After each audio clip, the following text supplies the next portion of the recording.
Hi, everyone. Thanks for joining us once again for another Crazy Talk live on Friday.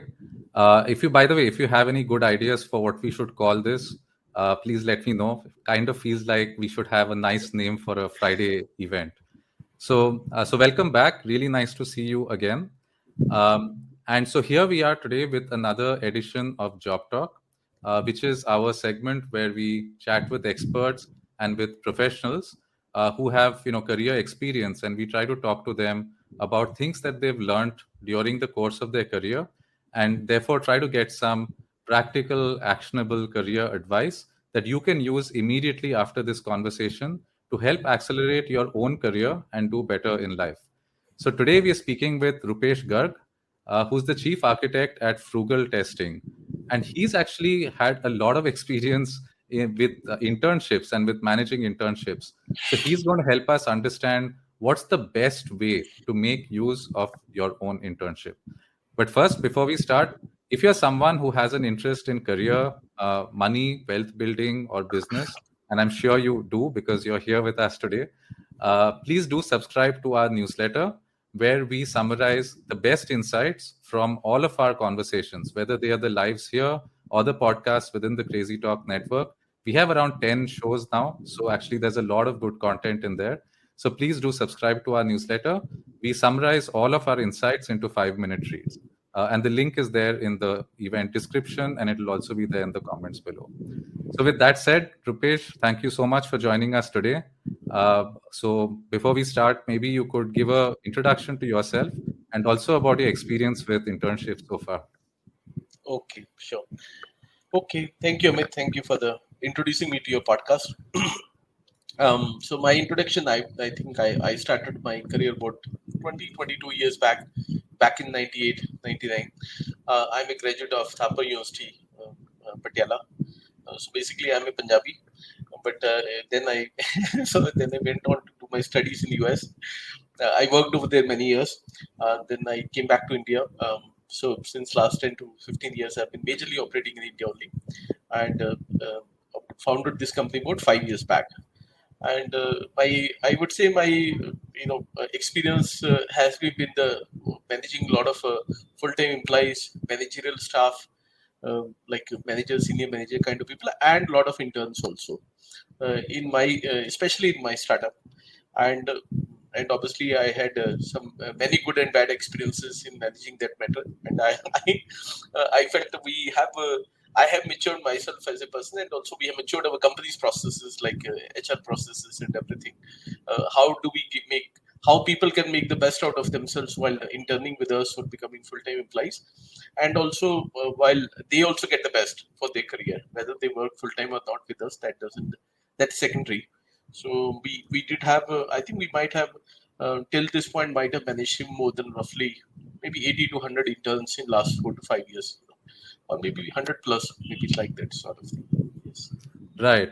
So thanks a lot, Rupesh. And first of all, let me say that the fact that you are working to create a well-designed internship is already an amazing thing, because many companies just bring, an intern and then they just say, okay, you need to do something, and then they leave them to do whatever they're doing. And so therefore, the intern really doesn't get that much out of the experience, or maybe they struggle initially.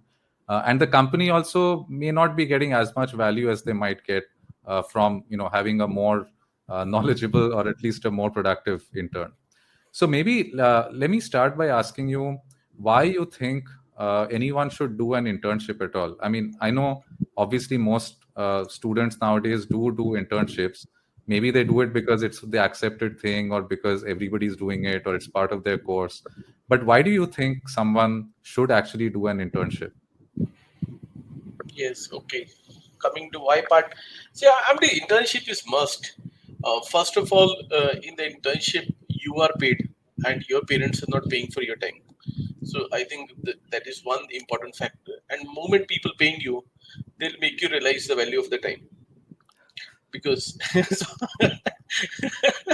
so That's so true. it's a 180-degree shift in the life. So which is college versus a real job. And now coming to skills, it's like it's humongous. You get to see the real life implementation. Like I remember, I think every semester we must have done 6 courses. So if I studied for 7 semester, 8 semester, I was doing full time internship. So 7 into 6, 42 courses I might have done.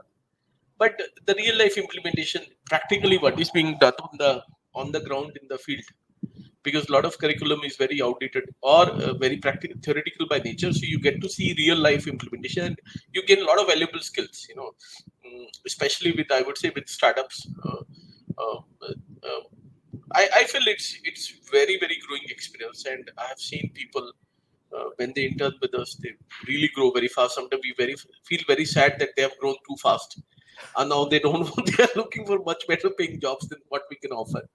So I feel sad when we have trained them so well, but their growth is humongous, and it's industry relevant. It's not just growing mentally or intellectually, it's also growing with the relevant skills which market wants right now, or within 6 months there is a immediate need, for that one. So yeah. Yeah, I think that is a really good point. I mean, both the points that you made. The first one was a bit of a joke, partly a joke, but it's a valid point also, which is it's the first time that somebody actually values your time, and that is a very very good segue into the real world where you do need to figure out a value to your time. Second thing that you said is about how you learn skills that are market applicable versus stuff that you learned in textbooks. And it's certainly the case that in most curricula, I mean, in India, but even elsewhere, curricula tend to be behind the times usually, by definition, because things Yes, by move and only definition. then will colleges and stuff catch up. So this is a chance for you to actually work on real things which people are actually doing in the real world, and you pick up skills that you won't really get from the textbooks. So I think that's a very good way of putting it, which is that's why you should do an internship, not just because it's part of your course or something that you have to actually do. So Yeah, I'm see, even experienced people are paying a lot of money, like Scalar Academy, Triple IT Hyderabad has a lot of program. People are paying like couple of lakhs for hardly 3 months or 6 month part-time course. In what hmm, the professor is doing, they're teaching the, like my friend did from Great Lake Institute of Management, Dallas. So it's a like very big business these days to give people paid intern, like not paid, charge them for sort of a virtual project come internship kind of thing. They enroll into a program like University of Texas Dallas or Triple IT Hyderabad. These kind of universities are like very profitable business. What they're doing is they're teaching you some course which you can learn anywhere on the YouTube. Then they're giving you some small dummy project. In the internship, you're learning real, much more live project, hmm. and it's a the you can see the passing or failure of the project immediately within few weeks or few months, and you will be getting real time. You're not doing some kind of imaginary project which you have to submit a report.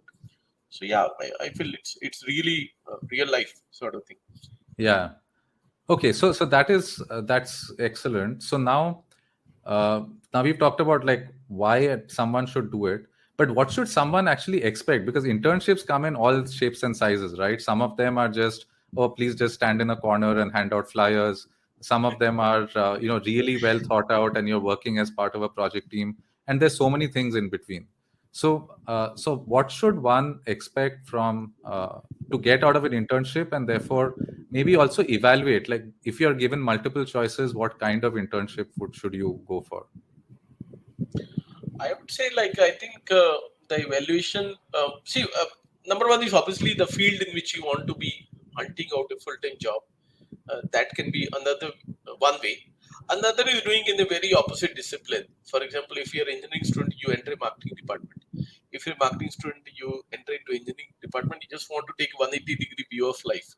So that is also another good way of looking at it. Uh, and obviously, if you want to interning, you should be looking at quality of a profile which is being offered, and also kind of communication you're getting from them on a regular basis. And number three is obviously you should be worried how much they're paying you or not paying you. So many times it has both a plus and minus. If they're not paying you, sometimes they're not internship, they just really want you for very trivial work, so which is not a good idea, which is not internship. Hmm. So you really want to get the profile which you really want in that internship. Same thing we have done. we have really sorted our onboarding process because we felt we are dealing with a lot of very fresh people, though they have the talent, but they like sort of they are also confused, like we are confused in dealing with them. So we sorted a very detailed onboarding process for them, which helps them for a smooth transition like any new employee. So I felt that onboarding helped them. And number two, if you are hunting for it, it's up to your profile. Number one, and number two, you should be looking for aggressive internship. I would say rather than too easy one. Um, yeah, that's what I would say. And number two, another good point is here. Unlike our times, like I did my internship in '98. Uh, so that time they even if you get one or two call of internship, you'll be like too excited. Hey, wow, I got internship. So, but unlike now, everything is so easily available. Uh, you have so many job posting, job portals. You can easily fetch couple and then decide yourself, sort of thing. Yeah. Yeah. So, okay. So I think that's a good point. So you're saying that number one, there's a lot of opportunity now. So therefore, Yes. it is possible for most people to choose what they're doing. And then if you're going to choose what you're doing, then you need to be a little intentional. So it should be either in a space that you want to build your career, or it should be in a space where maybe you don't know anything about it. So you're doing it so you learn something, and you might even decide that yeah, you want to make that your career. You might decide it's not for you, but either way you're aiming to get to learn something out of that process and to put something on your resume, versus that you're doing it because you need to spend 3 months or 6 months doing something. The other thing I think you mentioned also is about the internship stipend as a signal almost. So if a Yes. company is not willing to pay a stipend, that should be a pretty strong signal that it's not that valuable to them, or there are too many people that they're bringing on board to do that thing, which means it's a low value kind of work. And so therefore, if you're doing that kind of an internship, you should know that, I mean, there probably should be different reasons for taking up something like that. Yes. Yeah. Yeah. I think yes. Yeah. So that's a good segue into figuring out how should one get a good internship? Like, how should one target or plan for a good internship versus any internship? I don't know how people get internship. That's I'm not applying for internship. I'm only sourcing people. So, but I would say like they uh, it is up to your speed, sort of thing, to decide what you want to do. And number two, like I told if you want to do a reverse internship, that is also not a bad idea. For example, you are an engineering student, you do a marketing. You are not. You are a maths guy. You do content writing internship. So you really entered a opposite department. So which is like left brain versus right brain. But in the when you are in the corporate career, you will need both the brains to grow. Like that is what they call it, IQ and EQ. So you will need both segments of your personality, which can help you to remain up in the grow slowly up in the structure of the organization. So, uh, so yeah, that is another way of doing it. But yeah, that's what I would say. I don't know how people apply. I feel there's so many portals. They are like, I think the infinite number of portals in today's day, and that too in India and international also. Internationally separate you have available after COVID, which is separate market you can explore. Like there is tons of market out there for remote people right now. Hmm. So Yeah, that's right. And actually, you talked about uh, the fact that you learn left brain and right brain kind of stuff. I think I would actually frame it a little differently, which is to say that irrespective of the internship that you're doing, you should probably look for opportunities to communicate your project to people or present it, or do something like that, which is not just doing the work, but also explaining the work or presenting it, because that's how you build the more holistic skill set that actually you're talking about, which is in the real world, you aren't just left to do your job and then people just recognize that you're doing a good job. You have to talk about it and kind of socialize it with people and work in teams and all of that. So in the internship itself also, I think picking up from what you said, one should aim to not just do the job as advertised, but also get opportunities to talk about it somehow. and thereby build that muscle as well. Yes, yeah, yeah. It's an all-round growth. See, eventually, it's an all-round Hmm. growth. Like when I was in Punjab, I did my bachelor's. I was only very silent guy. I will not speak too much to anybody. Okay. Then I went to US. I will start. I had to talk to everybody, and that to Americans. All my classmates will be Americans, so I had to find a way to mingle with them. Uh, so then I now I'm running a business. I felt now I'm learning opposite side of business. Apart from tech, I'm learning marketing, HR functions, operations, sales, and every department has its own competency. So that reversing yourself, it's a sort of all-round development. So that's what I'm saying. If you're a maths guy, like I was used to be only pure maths guy, calculus guy, so you can do a reverse marketing. You'll find, hey, how people communicate. I have never thought that way. I only write my equations, so I don't understand how these people talk. Or even the small, full stop or comma can have so much of impact. Like I found even small things I'm changing in my communication have a profound effect on the outcomes after a couple of months. So I never thought that way, about communication in such a minute level. So that will teach you that even if you're an engineering student, you went in the reverse department, or if you're a marketing student, you went in, like I found when we are talking to a lot of marketing people over here or HR people, they are very allergic to Excels and analytics. Okay, that's not good to do. It's not that you will only do people. You will need to do with the deal with numbers. You will need to do with percentages, median, averages. And remember what happened in which month, which day. All that is a base math you got to be in your brain. So that analytical skill need to be developed in that person also. Otherwise, they will not succeed well in the role. Uh, as they will grow up, they will find, I'm not able to find promotions or anything because I don't have those complementary skills, sort of. So, Yeah, I kind of feel like you're answering the question about how to find a good internship in a slightly different way, and actually in a much better way. It's not so much about the how to find it, because all that is available in various portals, like you yes. said. It's more about the selection of what you should go for.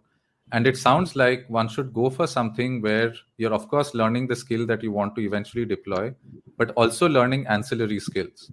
So, marketing was a very good example, because many people take up marketing as a career intending to do the creative side of marketing, but hardly anybody, or maybe that's not the normal thought process at the start, which is to do the analytical side of it as well. Because creativity is fine, but you have to know how it is actually performing through numbers, and so you need an opportunity to learn that too. And so, therefore, if you take up an internship, make sure there's an ancillary skill which you don't know and which you can learn as part of the whole, as part of your internship. I think that's a really good overall advice for people looking to take up internships as well. So, we spoke about how to find an internship, but now let's say people have started, right? And this is where you're seeing the interns coming into your office, and you can see the ones who are maybe starting off well and maybe not so well.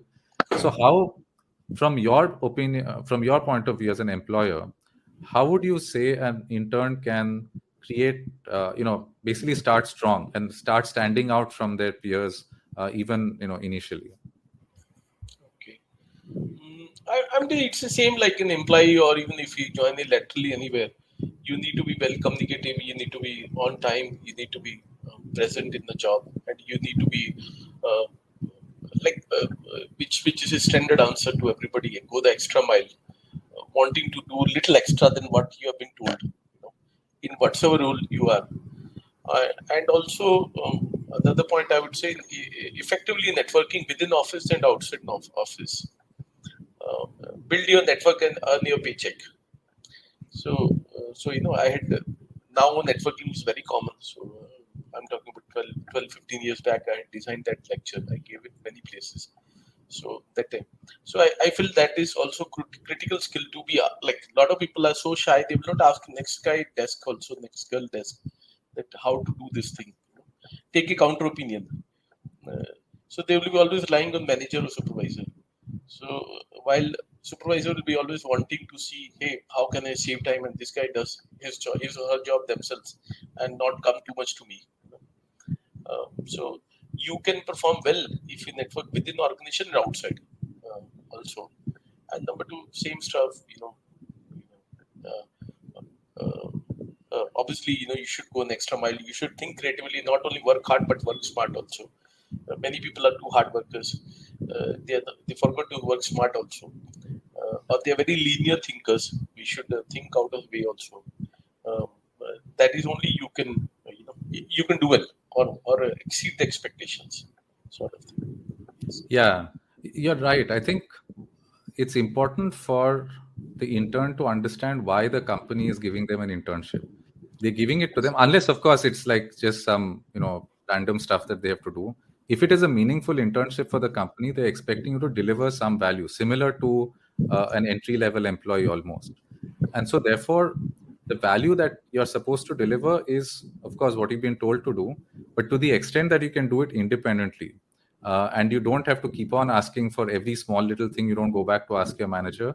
And Rupesh, what you're saying is right. The way to do that is to talk to other people, get a better sense of the scope of the work, where it fits within other stuff. And then you can almost like rethink the scope sometimes to say that, you asked me to do this, but if I do this plus that, it'll actually be much, overall much more useful. So even if you're an intern, don't be afraid to ask questions or behave like you're there to actually deliver value. You're not. You shouldn't be the person who feels like, oh, I'm only an intern. I don't know anything. Let me just keep quiet and do whatever I've been told to do. You should feel more like a contributor. So, Rupesh, thanks for Yes. that. I think that was a very it's an important point because when I was doing my internship, also again that was roughly similar time to you. First few days, I felt like, oh, I don't know anything. Let me just come to the office and hope somebody will tell me what to do. And that was just a waste of time for about a week or so. Until I was lucky that somebody came to me and said, "Why don't you come along with me?" This was an FMCG company where they were selling packaged goods. So this guy came up to me and said, "Hey, why don't you just come with me on a sales walkabout, and we'll go to all these retailers and you can see what's happening." And that's how I first started understanding the business a bit better. And I got to know this one person, and so therefore I could ask this person questions, not only the manager. And then I realized that gave me a lot of insight into how things work, and my project was much better at the end for that. If I just stuck to whatever people had told me to do, it would have definitely been a much worse project. So I think, yeah, what you're saying is don't just sit quietly in a corner and wait to be told. Be proactive, feel like an actual employee contributor, and do what you need to do to get the work done well. So that's how you start strong as an intern. Yes. And presumably, if you keep that going, you will do well enough so that then the company, if they have an option, will want to keep you, on a more permanent basis. So, but let's assume that doesn't happen, right? You do your internship, maybe you don't like that kind of work and you don't want to continue there, or maybe the company can't hire you for whatever reason. So now you need to put the internship on your resume and obviously use it for some future job opportunity. So, in your opinion, how do you make the internship look good on the resume? Because people write up their internships in so many ways, and not every time will it look very exciting to the future employer. So, how can you make it interesting and something that captures attention? I think it's like see, there are multiple ways you can do, which I even when I look at LinkedIn these days, many people write a short share an experience of whatever they did. Even if they when they're leaving the company, they share an experience. Hey, I'm leaving this company. I'm grateful to these ones. I learned these kind of things. Thank you, and shout out to these kind of people.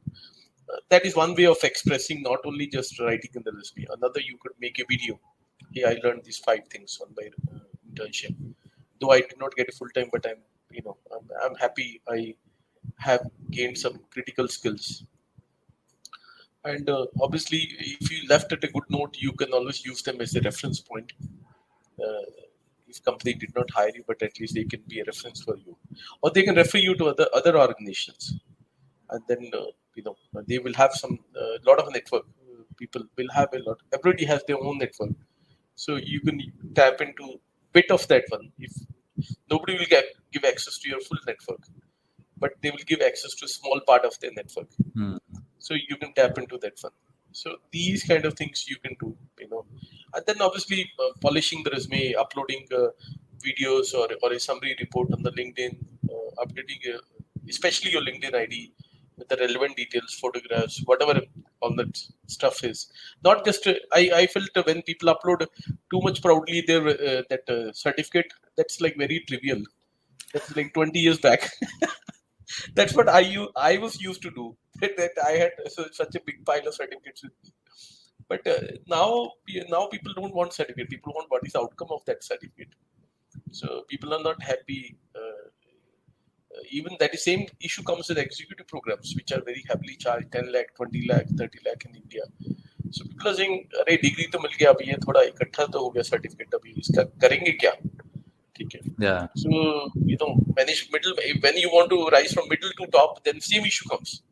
IIM Calcutta is offering so many programs. Harvard is offering. Kellogg's is offering. They're charging heavy. They're not charging little money. They're charging 10, 20, 30. Almost half of the MBA course fee. But again, you have to prove that there was a lot of learning coming out of that outcome, not a certificate collection exercise. Yeah. So somewhere you will have to document that way. And also another thing, when I did, when I went to US, see, I studied in Punjabi school. So I am only from a government school. I had very basic education. I was lucky. I was good with maths and analytics, so I entered into at least the best college in Punjab. So then basis of that one, I went to US with my full scholarship because I was like one of the record holders in the GRE that time That's in amazing. 99. So though people of my background cannot score that high in GRE because it had 33% scores attached to English, which were very poor. So even if my tip will be to people who are very poor in English even now, they can record themselves. So, for example, if I'm saying, hey, give me a bit of summary about yourself in 2 minutes, you record yourself. I was used to record myself on tape recorder. Okay. So, in US, because people will not understand my English. Okay. Right. Now, how do I talk with them? So, I thought then I was listening to, I think, Stephen Covey that time. Then I started recording myself. Then I felt, my voice is looking like this. I never thought. Then I started correcting myself. So now you can do video recording within 1 second, right? You don't need a tape recorder, you don't need an empty tape, you don't need to buy anything. You just have a small cell phone, even 5,000 rupees cell phone can record you, voice and video both or single. So that can also help you to improve your resume. And once you will be talking a little bit, like recorded yourself 20 times, your fear of talking will go off, or fear of presenting in a concrete way will go off. And then your outcome will be like, people will feel, hey, this guy is talking more sense within a couple of seconds, sort of thing. So, yeah. Right. Okay, so you said a few things which I just wanted to summarize. One is the fact that if you have done a good job in your internship, you can actually get a referral from your whoever is your manager at that company. And like you said, they won't just say please go write to everybody on LinkedIn, but at least they might refer you to a few chosen places, and that's actually one straightforward result you can get from your internship, even with or without making a great resume. But beyond that, what you're saying is that many people put too much focus on, hey, company, can you please give me an email or a certificate saying I worked here from this date to this date? And the certificate will typically say, this person was here from X to Y date. We found them to be pleasant and hardworking. Their character was good. Thank you very much, Aisha. Boring letter. Yeah, so that's you're right. In today's world, that is useless. I assume by default people should be pleasant and hardworking. So therefore, Yeah. that certificate is not going to help. So instead, what you're saying is in LinkedIn and on your resume, put down what are the things you learned. So 2 or 3 things that you've learned. What was your project exactly about? I mean, without giving away confidential details. And what was the impact or the result of that project? Ideally with numbers or example or illustration or something like that. Yes. And because it's a multimedia world, you can also record a video version of you doing this. you can maybe put up photos of the yourself doing the project, or if it was field work, show photos like that, etc.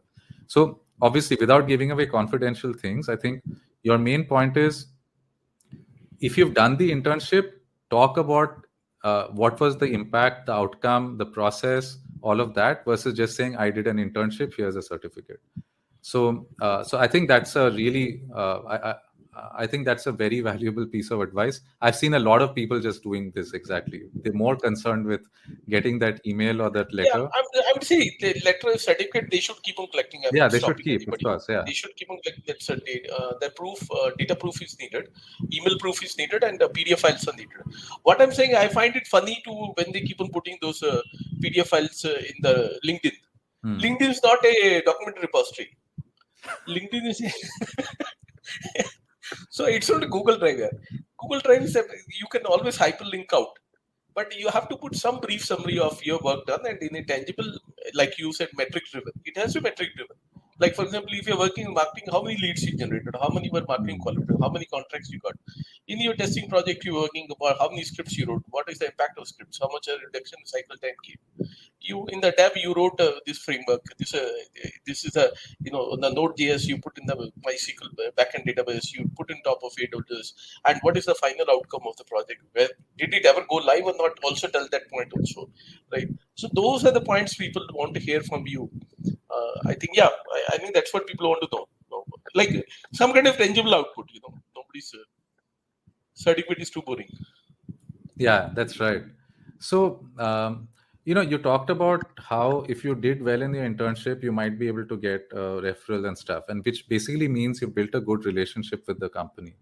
So how do you, if you've done that, how do you maintain? First of all, is it important to even maintain a relationship? I mean, you came for an internship and you left, big deal. Or if it is important, then how do you maintain that relationship even going forward? Um, I think maintaining relationship is good, not even good, great. I think I'm learning it the hard way in my life. So slowly, I'm realizing I had my previous supervisors with whom I never maintained touch. Not that I left with them with any fight or anything, but I never maintained a touch. So, my mother always used to say that though it's a formal, but we should maintain a touch with them once a year. So we should call them up, or now calling is easy. Previously, it was sending a letter or postcard. So we should call them up, uh, or stay in touch by these days WhatsApp, you can say, or over any modes, whichever is between both of you works well. Uh, Maintaining touch is important. Only then a relationship is maintained. You have to invest in the relationship. So otherwise, I think it's a little social media touch. Otherwise, where nobody knows anybody. So you have to be in person touch with them. If they are in the city, you have to make an effort to meet them on their birthday or anniversary or something. So yeah, I think maintaining touch is so important because you never know at what level people are going and how they can be valuable, or you can be of value to them. It's not only you; they are always helping you. Why you cannot help them?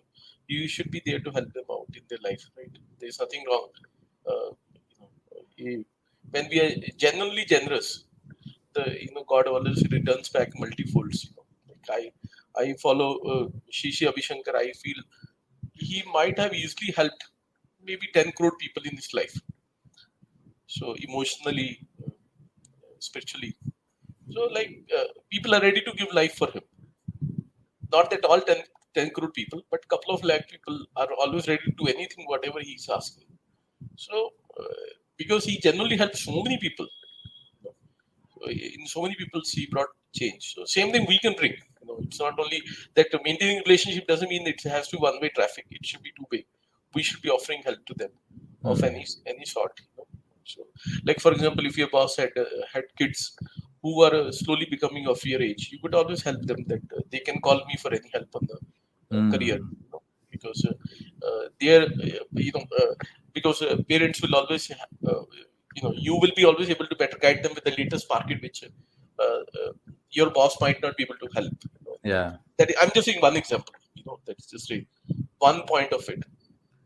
No, that's That's actually a good point. And in fact, if you're able to maintain a relationship, actually over the years, it is very possible that you actually become your earlier boss's peer, or in fact even senior to them, or you might just do better in life. I mean, that happens all the time. Yes. And so if you've been in touch and stuff, maybe there is a way that you will pay it back at some point of time in future, if your manager has been was a good manager during your internship. So don't think that it's always going to be this one way kind of thing. At some point you'll be in a position to pay it back as well. um, Yes. okay, so I think the main point over here though is that don't treat it as transactional. Make sure that you do stay in touch. And I know I regret not staying in touch with my internship manager. Back then it was hard to stay in touch because, I mean, in the late 90s there were only so many options to know where the person is. But you don't have that excuse now, so definitely keep that relationship alive. um, okay, so I think one last point over here. So uh, is there are there any resources maybe, or that you know of, which you'd like to recommend to people as part of as part of life, career, internship, so on? Um, no, I think everything is, there is nothing now private. Everything is on the YouTube, on the Twitter, on the LinkedIn. Uh, I don't have any specific point to refer. I think everything is so much easily available. You know, ID people can just go to you to find the best video and then start watching it. How to get the best internship in whichever market you want. You know, like in India, US, or European markets.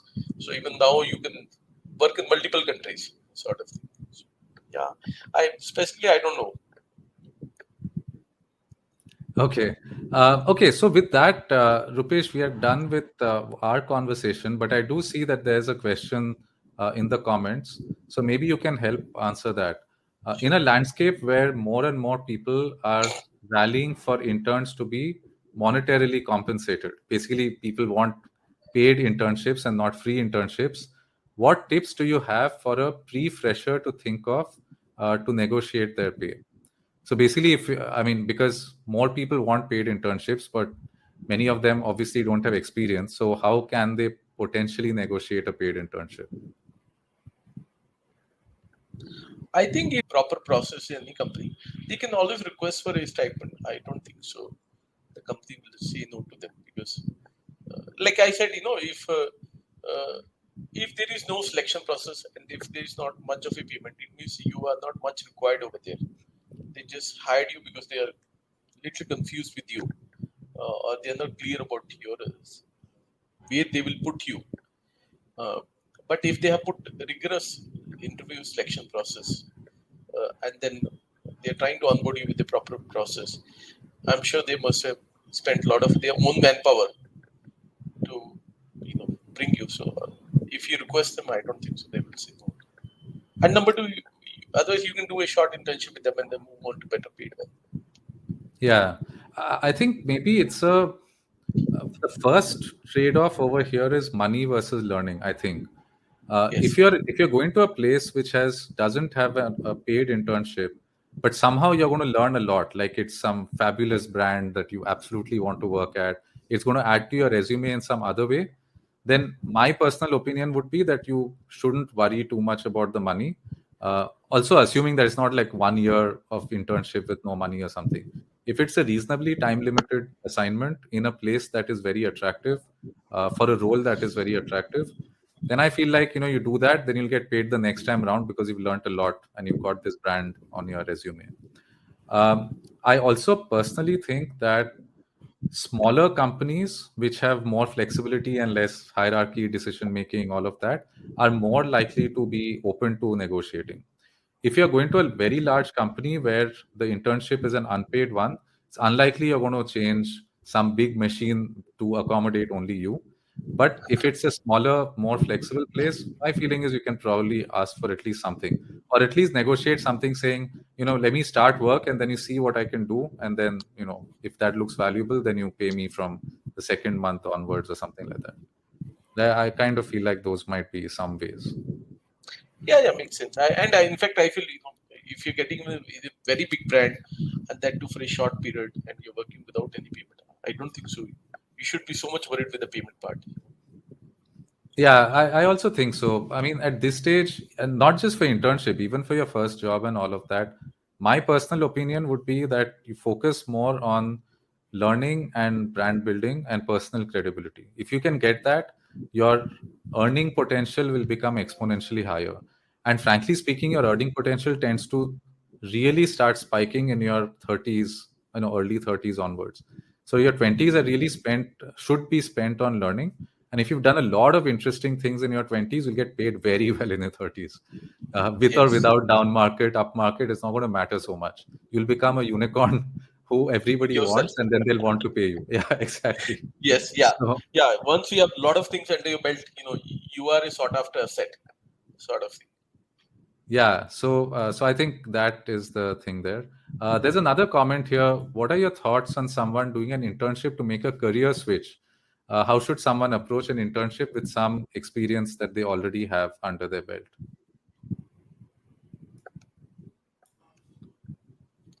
That could be, see, like there, like I'm saying now, we are a sort of such free internet, and I feel people in India are lucky in one sense after Geo arrival, though it has killed the competition, uh, but it has given you access to free internet almost everywhere, including video. With hardly very little money, you are getting access to really best of the access of the internet on cell phones, devices, everything. So you, even if you want to build a credibility, you can always member of so many communities. Like in our times, there used to be like a Mozilla community where you develop some plugins and find some bugs, and you update your resume with that one. Hey, I'm part of Mozilla. So, other companies looked. Hey, this guy is like so proactive. He knows what's happening in and out of Mozilla. So he really knows how to work lean and mean. So other people will perceive you, though it's not nothing paid. You have not even done full day job, but even you have found a few fixes. You worked on their few code, little bit of code bases. You reported some bugs. They're really happy with you. So something like you can always do. You can always be involved. Like for example, if I'm saying I'm an engineering student, but I want to do an internship as a content guy. Now nobody will take me. So maybe if I want to do that bridge, now to create a bridge, I can always be part of some kind of open community, like even Crazy TikTok, Crazytok with you guys. Somebody can intern and say, hey, Yeah. I will edit your videos. Now, if you apply for next time a multimedia intern or a marketing guy, nobody will say no to you because you already have sort of done work with somebody else for a couple of months, even though a couple of hours per week. So that value add will always come on your resume, and not only just to show on the resume, you will be speaking more sense to others. Yeah, you'll have a real world sense. Yeah, So I think the answer to your question about doing an internship to make a career switch, I think the we can look at career switch a bit more broadly. I think so. One is, first of all, I mean, why are you thinking only of internship to do a switch? I think to Rupesh's point, and also I also have a bit of an opinion here. So one is you could possibly move to that new career sort of a role in with a step change, like a sort of parallel move. Like you know how to do A, B, and C. That other role needs C, D, and E skills, but the common factor here is C. So is it possible for you to move to that role on the strength of your being very good at doing C? And so therefore you make a side shift, and then you actually don't have to do an internship at all. It's a genuine career move. If that is difficult, like it's in a completely different field, then yes, I think internships, or even better, what Rupesh is saying, which is side project, side hustle, or you just do your own thing. To take the example of video editing, if you're an engineer, um, you could make your own videos, post them on YouTube Shorts or TikTok, and therefore demonstrate the fact that you can edit video. And if you think people won't take that seriously because it's not professional, number one, I think people do take these things seriously now if it's good quality. Second is, yes, you could totally work for a company that's a startup, which would be happy to get your help. They might even pay you a little bit for it because it is still valuable work for them. And you get the ability to say that this is professional, like somebody genuinely, which is not my family, wanted me to do this work for them. So therefore, you get some credibility out of that. And otherwise, I think internship is fine. I mean, if there is no other way for you to learn that particular thing, and you really want to make a move into that role, then yeah, go ahead and do the internship. Do know, of course, it's not, I mean, if you were earning something earlier, this may not pay you the same amount, and so on, but I guess you already know that, so it's a trade-off that you'd be making. In itself, honestly, as a, like, the newer age companies or the growth companies or whatever might even look at this as a positive in some way when they are hiring you or evaluating you, that this person was so interested in this particular work that they were willing to take a step back in order to move into this new career. And plus you have all that other experience from the past that you can also bring to the table. So I think it's not a bad idea, but there are other ways of executing a career switch as well. Yes. Okay, so I think we are through with the comments. So Rupesh, thank you so much for joining us today. Uh, uh, how can people reach out to you if they have any further questions or something like that? They can ping me on LinkedIn or they can send an email to me, rupeshk@frugaltesting.com, and then we can come back to them. Okay. All right. So thanks a lot. And before we close, just one quick reminder once again. We have summaries of all of our lives and all our podcasts on our newsletter that we send out every week. And this newsletter has, well, basically 5-minute summaries of all our best insights that we get from these conversations. So if you're not able to make it for all of our lives or listen to all of our shows, and we have a lot of them, then do subscribe to our newsletter, and you should be able to get pretty decent insights from there on career, money, or business.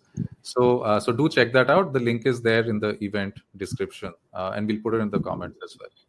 So Rupesh, thank you so much. It was a pleasure chatting with you today.